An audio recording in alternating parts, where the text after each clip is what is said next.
국군이 펼쳐낸 지연전을 통해 오산 중미령에는 미 24사단의 스미스 특수임무 부대가 처음 도입된다. 스미스 특수임무 부대는 바주카와 포병을 통해 북한군 전차에 대응하고자 하지만 전차 4대를 격파하는 데 그치게 되고 결국 북한군 전차가 후방을 휘젓게 되자 전면 패주하게 된다. 한편 국군은 백선엽의 1사단과 임부택의 6사단 7연대를 투입해 지연전을 펼치고자 하고 이들은 충북 음성 동락리에서 북한군을 마주하게 되는데 한강에서 금강까지 6.25 전쟁 초기 지연전 3부 지금 시작합니다. 네, 이 북한군 15사단이라고 말씀해 주셨는데 북한군 15사단이 춘천에서 국군한테 큰 피해를 봤었잖아요. 어떻게 전투가 벌어지나요? 지금 48년대라고 말씀하셨잖아요. 주공부대가 48년대면 굉장히 전투력이 보강이 돼서 6사단에게 피해를 입었어도 보강이 돼가지고 굉장히 막강했던 상태입니다.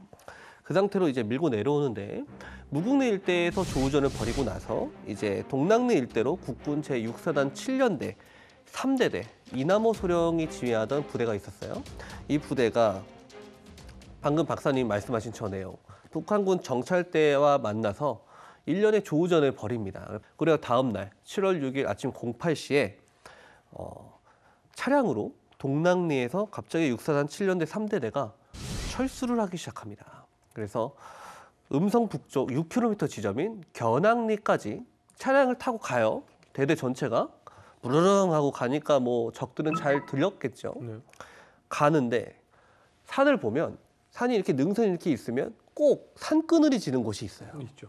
이 견학리에 산그늘이 지는 곳에서 차들이 멈추더니 국군 병사들이 내립니다.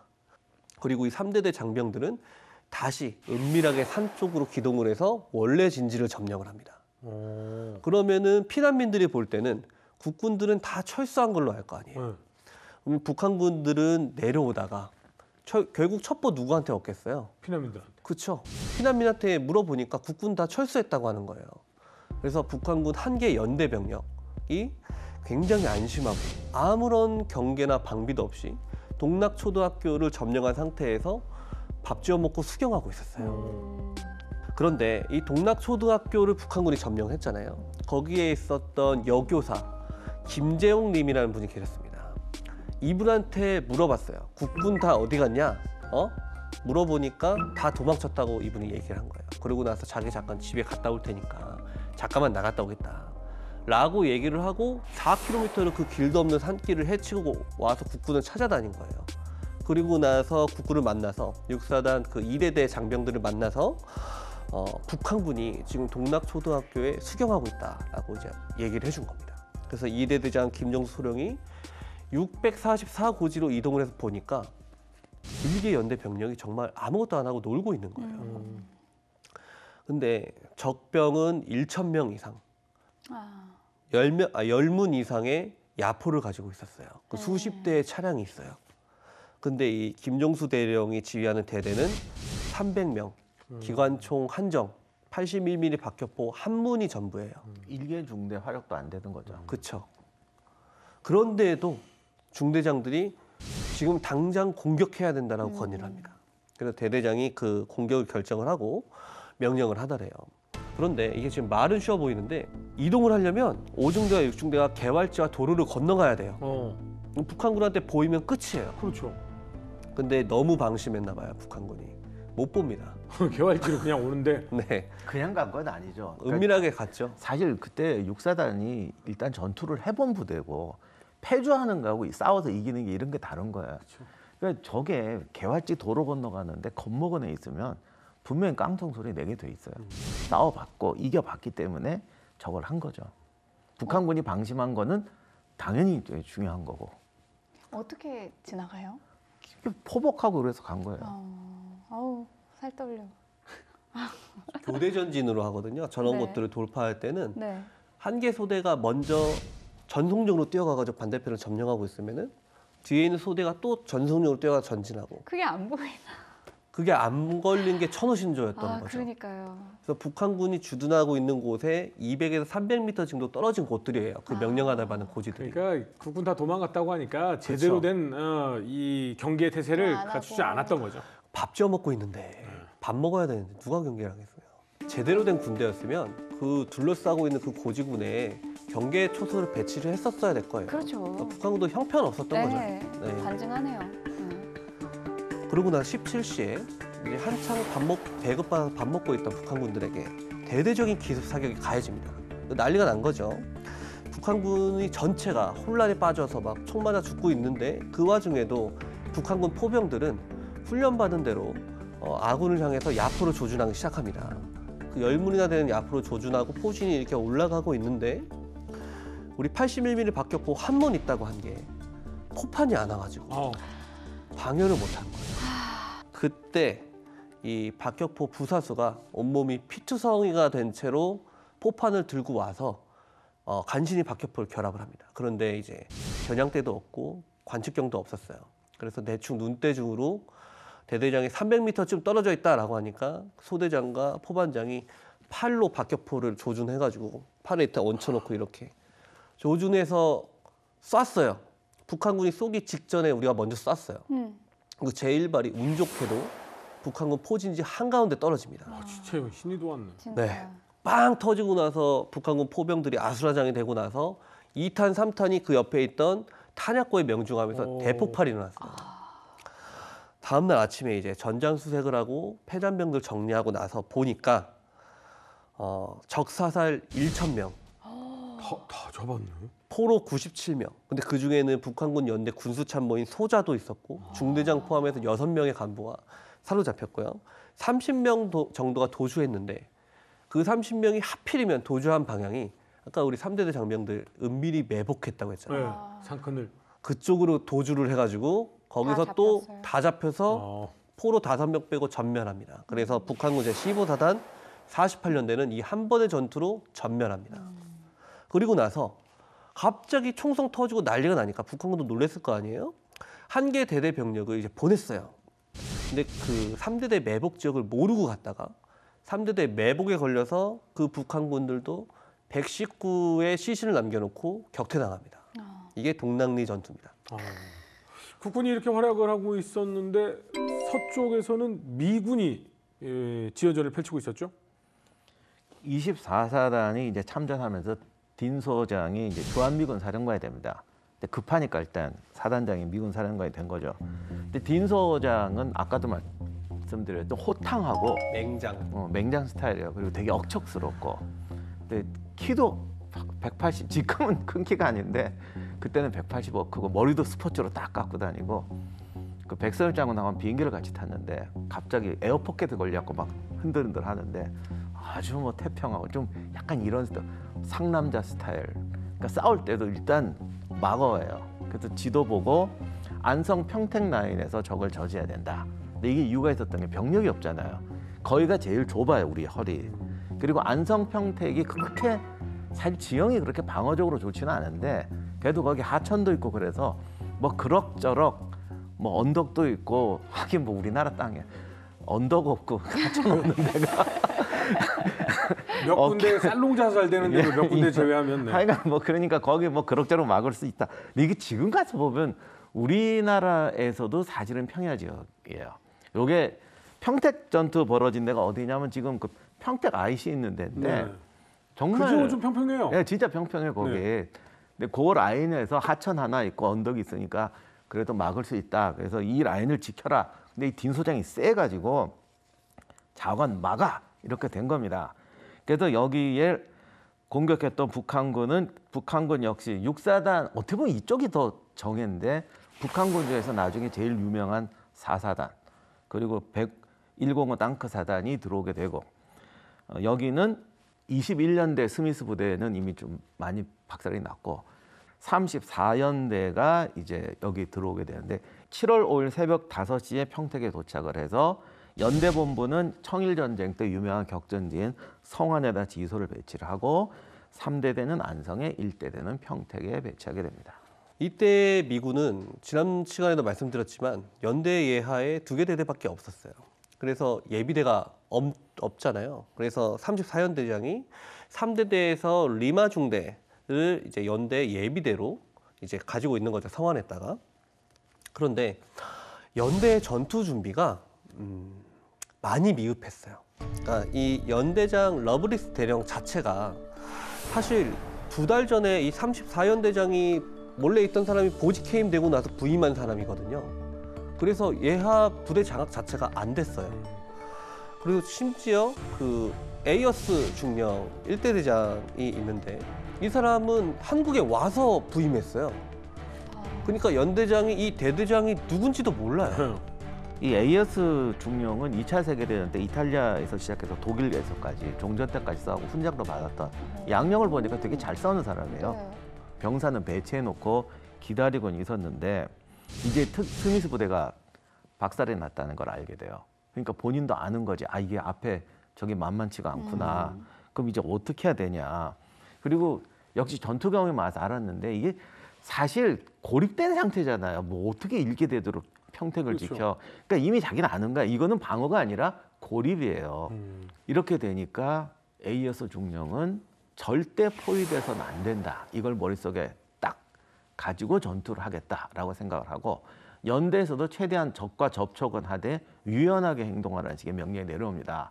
그래서 에이어스 중령은 절대 포위는 없다.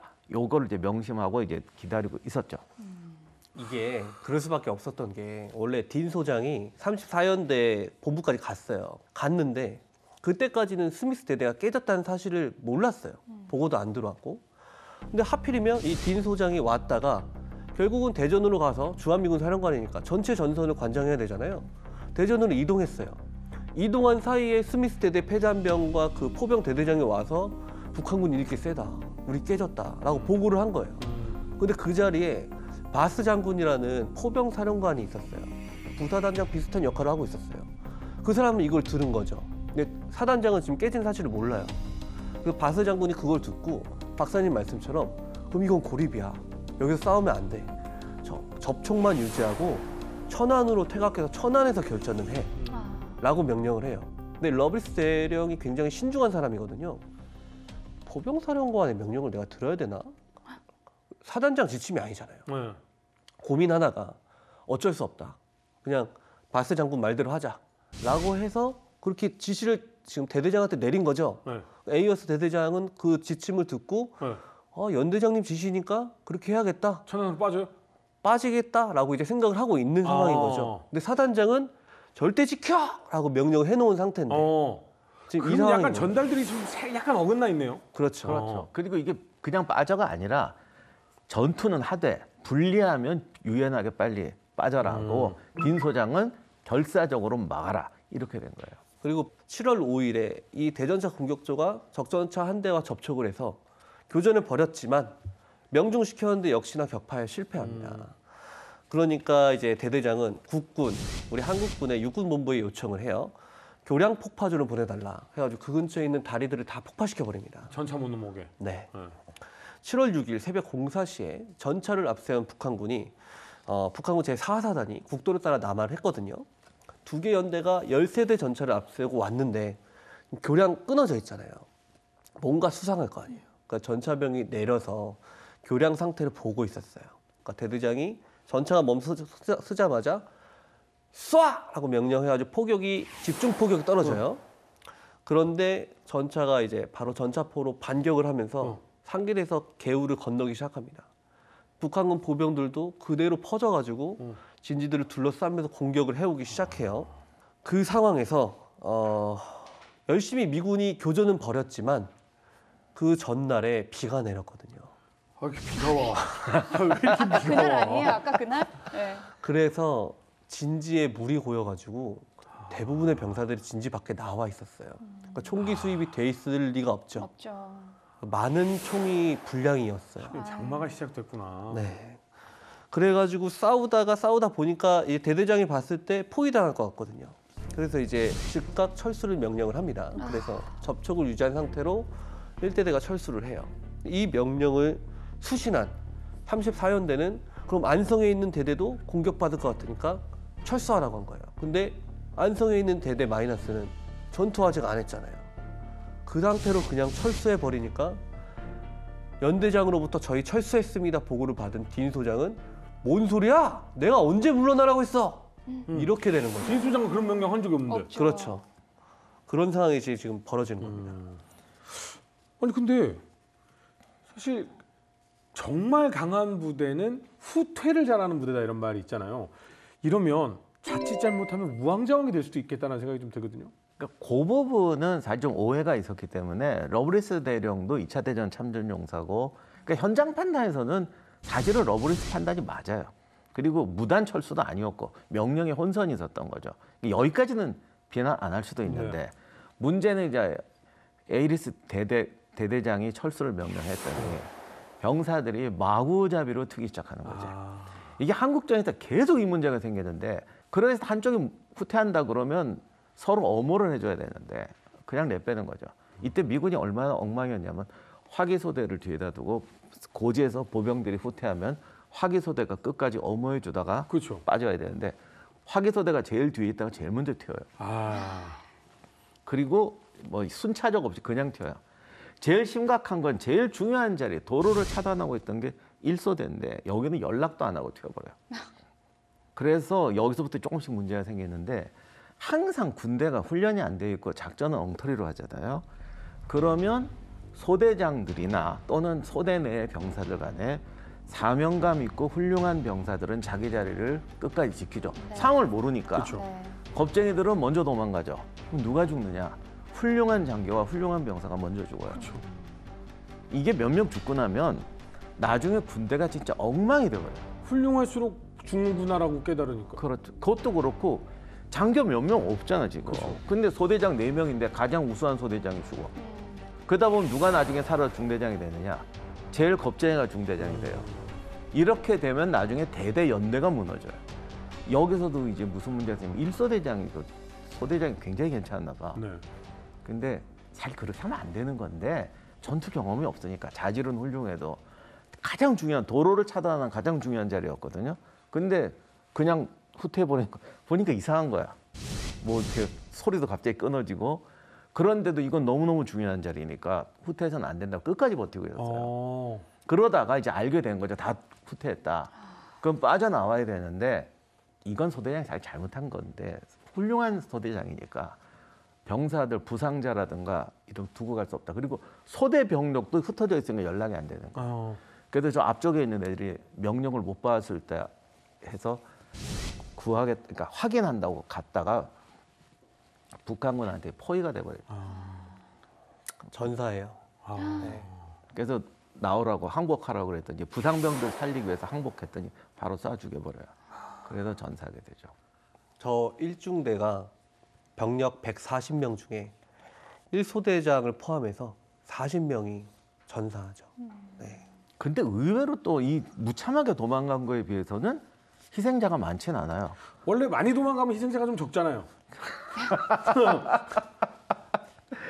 희생은 적었는데 장비는 무려 75% 소지. 버리고 도망갔군요. 네, 그리고 이제 뒤로 나와보고서야 사태를 알았는데 처음에 아까 말씀하신 대로 전차가 올 때 4.2인치 박격포가 떨어져야 되는데 이게 갑자기 뚝 멈추는 거예요. 그리고 사격했는데 총알 소리가 안 나가는 거야. 알고 봤더니 북한군이 포탄이 떨어지니까 전차포도 무조건 대응 사격을 했거든요. 하필 첫 발이 박격포 관측병 근처에 떨어졌어요. 근데 대대 관측병이 1명밖에 없었대요. 근데 얘가 부상을 당한 건 아닌데 그럼요. 포탄이 터지니까 이걸 뭐라고 그러지? 패닉이 왔다고요? 네, 정신이 나가버렸어요. 그러니까 관측이 안 되니까 아이 참. 포탄이 안 날라온 거야. 그러니까 포탄이 안 날라오니까 병사들이 사기가 또 뚝 떨어지죠. 그 친구 끝까지 도와주고 구해준 사람이 꼭 다쳐. 그리고 소총이 안 나간 게 물에 젖은 것도 있지만 물에 젖어서 이게 분해 결합을 했는데 얼마나 훈련이 안 돼 있는지 총기 분해 조립을 잘못해갖고 3분의 1이 격발불량이 나버려요. 이런 군대를 데리고 왔으니 그러니까 나는 무슨 자신감인지 모르겠어. 우리가 가면 북한군은 무너질 것이다. 나중에 리찌웨이가 뭐라고 그러냐면 미군이 세다는 것도 옛날 얘기지. 몇 년 됐어요 지금. 한국전쟁에서 미군이 겪은 수모는 강대국이었던 미군이 망신을 당한 게 아니라 이미 우리는 강대국이 아니었다. 군대고 장비고 훈련이고 있는 그대로 보여준 것이다라고 이제 얘기를 합니다. 진짜 유럽에서 봤던 미군이랑은 아예 다른 얼굴이네요. 그렇죠. 음. 그래서 이제 후퇴는 하는데 이제 문제는 이제 딘 소장이 격노해 버려요. 내가 언제? 그래서 이분이 진짜 이게 좀 약간 호랑이 스타일이어갖고 그래서 러브리스 연대장을 바로 해임해 버립니다. 아, 그리고 자기와 2차 세계 대전 중에 같이 싸웠고 사실은 거의 친구였다고 그러더라고요. 그래서 같이 가자고 특별히 부탁해서 데려왔던 마틴 대령을 러브리스 후임으로 34연대장으로 삼습니다. 그럼 딘 소장의 친구였으면 마틴도 어떤 사람이었겠어요? 밀어붙이는 예, 타입이겠죠. 호랑이 스타일이죠. 그래서 호랑이 연대장이 34연대에 부임하게 돼요. 아니 근데 진짜 미군이 와서 확 환기를 해줄 줄 알았는데 이거 뭐 결과를 봤더니 지금 수도권이 거의 북한군에 넘어간 그런 정황입니다. 이렇게 되면은 어떻게 되는 거죠? 이 평택 전투 이후에 딘 소장이 안성에서 전투 없이 철수한 부대에 있었잖아요. 34연대 3대대를 다시 북진을 시킵니다. 천안 북쪽 3.5km 지점까지 부대리라는 곳이 있었어요. 거기로 이동을 합니다. 그래서 사단장이 거기쯤 갔을 때 연락기를 보내가지고 연락통이라는 게 있어요. 그 비행기에서 집어 던지는 통이 있는데 거기다가 전문을 넣어서 보냈어요. 지금 너희 대대 앞으로 북한군 대부대가 집결을 하고 있다. 더 이상 진격하지 말고 전투 준비에 만전을 기해라.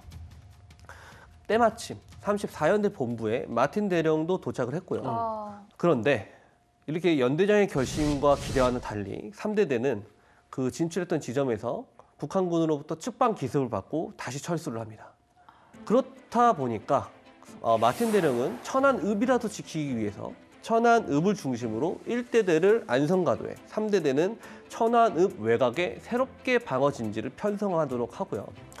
24사단에서 가장 강력한 화력이었던 63포병대대의 알파포대, 그리고 제78전차대대 A중대의 M24 채피 경전차, 우리 한번 다뤘었죠. 요 경전차 1개 소대를 급격하게 증원을 시킵니다.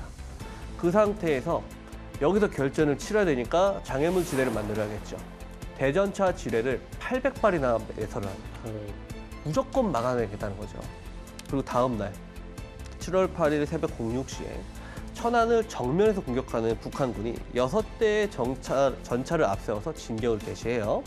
북한군 제4사단 제16, 18연대가 일제대로서 경부본도와 동쪽의 안성가도로 진격해왔어요.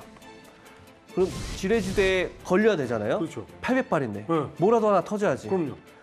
뚫고 나갑니다. 유유하게. 지뢰를 안 밟은 거예요? 아니면 밟았는데 안 터진 거예요? 아니면 밟았는데 터졌는데 전차가 피해를 안 입은 거예요? 터졌으면은 T-34의 궤도라도 끊어졌겠죠. 그래야죠. 근데 안 터졌어요. 안 터져요. 여기에 제 생각에는 그 전날에 북한의 전진보장대를 투입을 해서 지뢰지대의 통로를 개척한 것 같아요. 와. 근데 일설에는 네. 화약 관리를 워낙 엉터리로 해가지고 일단 2차 대전에서 낡은 거여서 그래서 안 터졌을 거라는 설도 있긴 한데 뭐 800발이면 뭐라도 하나 터졌어야 그래, 돼요. 하나라도 터졌어야지. 안 터진 거 보면 개척된 것 같아요. 생각보다 그냥 무대포로 전차 부대를 밀어넣은 게 아니라 굉장히 그렇죠. 용의주대하게 전진을 한 거네요. 그러다 보니까 이 장애물 지대가 돌파됐잖아요. 그러면은 이제 보병 진지는 이제 전차를 격파할 수단이 없으니까 그대로 또 무너져 버리고 병력과 화력에서 밀리니까 이제 34연대에는 북한군의 둘러싸는 포초 공격을 받으면서 천안 읍내까지 밀리면서 이제 격렬한 시가전을 벌입니다. 그러면서 연대장 결사항전을 벌였잖아요. 연대장이 직접 2.36인치 로켓을 들고 진격해오는 북한군 전차를 조준을 합니다. 북한군 전차도 연대장을 발견을 했어요. 근데 연대장이 먼저 쐈는데 또 안 로켓이 북한군 전차를 맞고 튕겨 나옵니다. 아, 그리고 연대장은 마틴 대령은 북한군 전차포에 맞아서 그대로 산산조각 나버려요. 이쯤 되면 좀 대전차 로켓이라도 좀 제대로 보급을 해줬으면 좋겠네. 네. 이렇게 08시에 연대장이 전사해 버리니까 연대 지휘가 될 리가 없죠. 제34연대는 전열이 붕괴돼서 그대로 참패하고 3대대는 700명 중에 175명만이 생존을 합니다.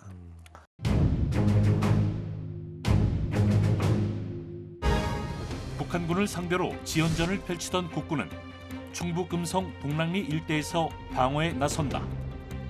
국군은 한 여교사의 제보를 바탕으로 북한군을 기습하게 되고 1천여 명을 사살하는 전과를 달성한다. 한편 미 24사단은 평택과 안성 방어에 나서지만 병력 부족과 지휘체계 혼선이 겹치며 패퇴하게 되고 이후 미군은 천안에서 반격 작전을 개시하지만 연대장까지 전사하면서 또다시 참패하게 된다. 김포지구 방어전을 시작으로 해서 계속해서 펼쳐졌던 처절했던 지연전, 미군까지 합세를 했습니다만 미군은 계속해서 패퇴를 할 수밖에 없었습니다. 결국 수도권까지 모두 내어줄 수밖에 없었는데요. 이제 한반도의 어떻게 보면 중심이라고 할 수 있는 충청권에서 전투가 펼쳐지게 되겠죠. 스미스 부대가 참전한 이후로 이제 우리나라 한반도가 양분돼서 방어구역이 만들어진다고 지난번에 말씀드렸어요. 서쪽이 미군, 동쪽이 이제 한국군이죠. 그래서 이 충주 동부 라인은 이제 한국군들이 수비하는 구역입니다. 근데 우리나라가 옛날부터 북쪽에서 남쪽으로 내려올 때 그러니까 쉽게 말하면 그 지금의 경부고속도로 라인하고 네. 중부고속도로 라인하고 딱 그거거든요. 그래서 이제 충주 수안보 쪽으로 내려와서 경주 부산 쪽으로 내려오는 길이 옛날 고구려군이 늘 내려오던 길인데 여기에서 이제 전투가 벌어지게 됩니다. 말하다 보니까 근데 이게 다 삼국시대 때 정말 고대로 싸웠던 지역이에요. 그래서 당시 충주 지역을 수비했던 부대는 춘천을 지켰던 국군 6사단 이연대가 충주 방어를 전담하고 있습니다. 그래도 지연전을 잘 펼쳐줬던 부대가 담당을 하게 됐네요. 그렇죠. 근데 12사단도 북한군에서는 정예 부대였죠. 이렇게 되니까 정예와 정예가 맞붙게 되는데 이게 보니까 다들 급하니까 서부전선이든 동부전선이든 잘 싸우는 부대를 앞으로 내더라고요. 군대에서 항상 하는 말, 일 열심히 하면 많이 쓴다라는 말이 있는데 근데 그게 세상의 원리 아니겠어요? 근데 사실 걱정이 좀 되는 게 이 전투라는 것이 처음에 많이 소진이 되고 힘들면 뒤에 가서 휴식도 좀 하고 보급도 좀 받고 이 인원도 좀 보충하고 이럴 시간이 필요한데 지금 육사단에게는 전혀 그럴 시간이 없네요. 근데 미군도 그런 법 없더라고요. 그냥 전쟁터는 장비 조자룡 관우가 되거나 도망병이 되거나 둘 중에 하나인 것 같아요. 삼국지도 다 걔들이 맨날 앞에 나가지. 장비가 나 그동안 너무 써먹었잖소. 오늘은 좀 쉽시다. 이러는 거 봤어. 결국 그 장수들이 다 끝이 안 좋아서 지금 마음이 좀 안 좋네요. 아니요. 저기 위나라 장수든 끝이 좋은 장수도 많아요. 네. 근데 말씀하시니까 갑자기 든 생각이 개주는 제일 잘 뛰는 사람을 제일 마지막에 또 배치하지 않나요? 죄송한데 네. 개주 뛸 사람이 없어서 한 사람이 계속 뛰는 거예요. 600m를 혼자 6바퀴 도는 거예요. 네. 그러고 보니 개주가 잘못 만들었네. 규칙을 바꿔야 되네요. 처음부터 잘 뛰는 그럼 사람으로. 그건 규칙을 만들어야지. 근데 이게 역사가 있지 않았을까요? 그 원래 많은 스포츠가 전쟁에서 나왔잖아요. 뭐 그렇죠. 투포한, 네. 투창. 근데 그 개주가 잘못하는 거야. 전쟁의 법칙대로 해야지. 이해를 잘못했네. 이해를 잘못한 거예요. 알아들으셨습니까? 달리기 전국 개주협회에서 네, 돌아와서요. 그래서 이제 육사단이 지키고 있는데 이연대 당시 국군 부대는 이 편제가 막 뒤섞여가지고 그리고 이제 막 부서지니까 흡수해서 합한 것도 많아요. 그러니까 막 2사단, 2중대가 저쪽 사단으로 가고 이런 경우도 있어가지고 1개 대대가 이천으로 지어나가서 충주에 2개 대대하고 포병대 하나뿐이었어요. 근데 이 정도면 당시에는 괜찮은 거예요. 포병대도 있잖아. 미군보다도 좋아요. 그래서 경찰 병력을 또 추가로 받습니다. 그래서 한국전쟁 때 경찰 분들 이야기가 좀 약간 소외되는 감이 있는데 사실은 경찰들이 중요한 역할을 많이 했어요. 그래서 경찰도 참여해서 병력은 1,400명, 화력은 105mm 포 5문, 57mm 대전차포 6문, 2.6인치 로켓 508정, 60mm 및 81mm 박격포 30문. 사실 이 정도면 당시 최고 수준 아니에요? 막강한데요, 그 정도면. 그러니까 뭐 물론 우리 초반에 국군의 화력이 워낙 약했으니까 그런 건데 여기서 뭐 2.36인치 이 로켓은 북한의 대전차 화력으로서는 절대적으로 안 되는, 통하지 않는 화력이었습니다. 근데 당시에 워낙 또 없었는데다가 후퇴할 때 다 공용화기나 중화기는 버렸기 때문에 육사단 이 정도면은 당시 한국군 최강 화력이에요. 아무튼 이렇게 돼 있었고 그리고 여기가 또 좋은 게 앞에가 남한강이 흐르잖아요. 네. 소백산맥이 방어하기 좋은 이유는 산은 500m, 600m인데 정말 끔찍하게 힘들어요. 그리고 이렇게 빽빽하게 붙어 있어요. 그러니까 방어하기 너무 좋죠. 네. 그리고 남한강이 이것도 의외로 넓어가지고 도하기가 쉽지가 않습니다. 그래서 남한강을 방어선으로 삼아서 그 계명산 쪽에서 5km 정도의 방어선을 유지하면서 북한군과 일진일퇴로 싸우고 있었는데 이제 이러다 보니까 소백산맥이 빽빽해서 좋은데 빽빽하면은 병력이 많이 됩니다. 그럼 어떡합니까? 험한 데는 비워놓게 돼 있거든요. 그렇죠. 그러면 전쟁은 항상 근데 왜 그럴까? 항상 보면은 험한 데 비워놓고 험한 데로 와. 알렉산더부터서도 아니 그랬어요. 전쟁사의 네. 법칙인데. 비워놓으면 항상 거기서 큰일이 나죠. 예, 그래서 그러니까 험한 데라고 사람이 못 가는 데는 없거든요. 근데 왜 그럴까 정말? 설마 저기로 오겠어? 라는 생각을. 아니 전쟁사 보면 항상 가는데. 그래서 비워놨다가 네. 그쪽으로 북한군이 침투를 하게 됩니다. 그러니까 이럴 때는 사실 병력이 없어 비워놓는 거잖아. 그러면 거기에 대한 비상 대응책을 만들어놔야 돼요. 근데 확실히 당시 한국군이 아무리 유능한 지휘관, 이때도 한병선 대령이라고 되게 유능한 분이 지휘를 했는데 그럼에도 불구하고 실전에서는 할 게 너무 많잖아요. 그러니까 경험이 없고 그런 훈련이 안 돼 있으니까 경황이 없어서 이제 이런 실수들을 많이 하더라고요. 그래서 급하니까 본부 중대, 행정병, 수색 중대 이래서 투입해서 막으려고 했는데 무너져 버립니다. 결국 8일에 북한군이 뭐 늘 하는 재파식 돌격을 통해서 국군 방어선 통과하고 그리고 이제 통과하면 포위하는 거잖아. 그러니까 국군이 이제 선멸 직전 상황까지 가니까 바로 이제 철수하게 됩니다. 그래서 일단 철수하게 되고 그러나 육사단은 역시 저력이 있어갖고 철수했다고 끝나는 게 아니죠. 네. 철수하면 다시 병력을 모아서 또 이제 공격을 준비하게 됩니다. 우리나라가 고지가 많다 보니까 이렇게 돌파하고 이렇게 포위해도 여세를 밀어서 쭉 밀고 오지를 못해요. 하도 이게 뭐가 많으니까 딱 거기서 막혀요. 그렇죠. 그러니 재반격할 수 있는 기회가 있죠. 좋게 보면 이렇고 네. 나쁘게 보면 한국 전쟁에서 고지전에서 맨날 일진일퇴하고 병사들이 힘든 게 이래서 그런데 뭐 세상은 다 이렇더라고요. 이게 나쁠 때도 있고 좋을 때도 있고. 맞습니다. 박사님 말씀을 듣고 나서 어떡하지 했다가 약간의 희망의 불씨가 좀 보이기는 하는데 결국 이 병력을 무기로 북한군이 몰려오는 바람에 국군은 어쩔 수 없이 후퇴를 하게 됐습니다. 어떻게 반격이 들어가나요?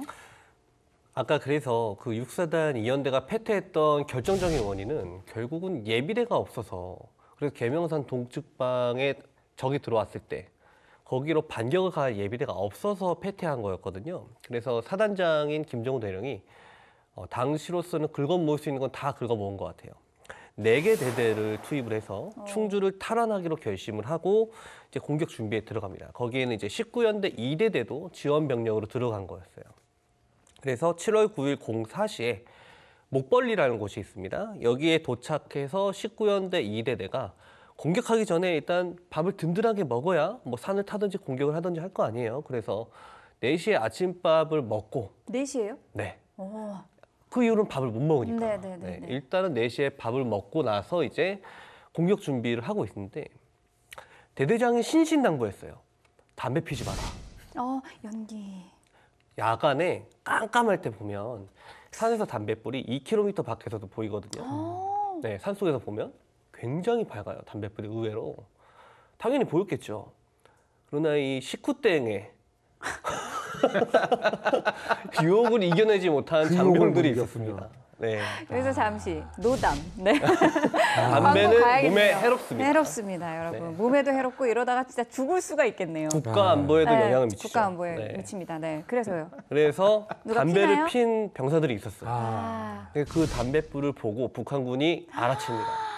국군이 있구나. 그래서 반격이 빨리 들어와요. 빠른 반격이 들어와서 오히려 기습을 당해가지고 대패합니다.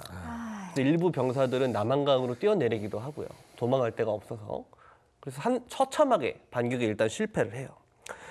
근데 그 부대만 간 게 아니잖아요. 그래서 국군 육사단 2연대 이하의 1대대와 2대대도 다시 반격에 나섰어요. 그래서 2대대가 대림산 서남 쪽에 창동이라는 곳이 있는데 여기에 도달을 하니까 북한군 그 근처에 있었던 북한군 1사단이 장갑차를 앞세워서 반격을 가요. 장갑차에서 기관총을 난사하면서 반들격이 들어오니까 그 화망을 몸으로 맞으면서 국군이 20분이나 싸웠는데 결국은 버티지 못하죠. 그러고 나서 장갑차가 돌파하고 장갑차 그 북한군이 우리 국군 제대들을 돌파하고 내려갔어요. 그럼 이 보고가 빨리 올라가야 되는데 이연대 본부에서는 이게 돌파당한 줄 모르고 있던 거예요. 그러다가 북한군 장갑차가 이미 원대를 통과한 지 30분이나 지난 다음에 그 다음에 보고가 들어와서 그때서야 상황 파악을 합니다. 큰일 났구나. 근데 이미 그때는 북한군이 신대라는 곳을 통과해서 용천리로 쇄도하고 있었거든요. 그래서 국군 6사단 2연대 2대대는 퇴로가 차단돼 버립니다. 결국 반경은 실패했고요. 6사단은 괴산, 수안보를 거쳐서 조령, 이화령, 문경을 연하는 선으로 이제 퇴각을 하게 돼요. 물론 북한군의 진출을 저지지연시키긴 했습니다. 하지만 이제 결국은 전력의 열세에 밀려서 패퇴할 수밖에 없었고 그런데 도망칠 때 굉장히 빨리 도망쳤나 봐요. 병사들이 그렇게 크게 많이 안 죽었어요. 전사 31명, 전상 205명 이렇게 좀 피해가 얼마 없었습니다. 아, 그러네요. 그나마 도망쳐서 피해 다시 규모가- 모였으니까. 네. 근데 북한군 이겼잖아요. 네. 1,450명이 사살당했어요. 예? 어떻게 그럴 수가 있어? 승리한 측이 그렇게 많이 이사망했어요? 그게 아까 그 박사님께서 말씀하신 1친 일대 공방전. 고지전, 네. 그때 목행동까지 이제 5km 정방에 남한강을 끼고 있던 방어선. 거기에 제8식 돌격을 가할 때 엄청 많이 사살당하거든요. 네, 그냥 그러다 재판이 밀린 그냥 거예요. 무조건 인파로 그냥 밀어붙인 거네요. 그렇죠.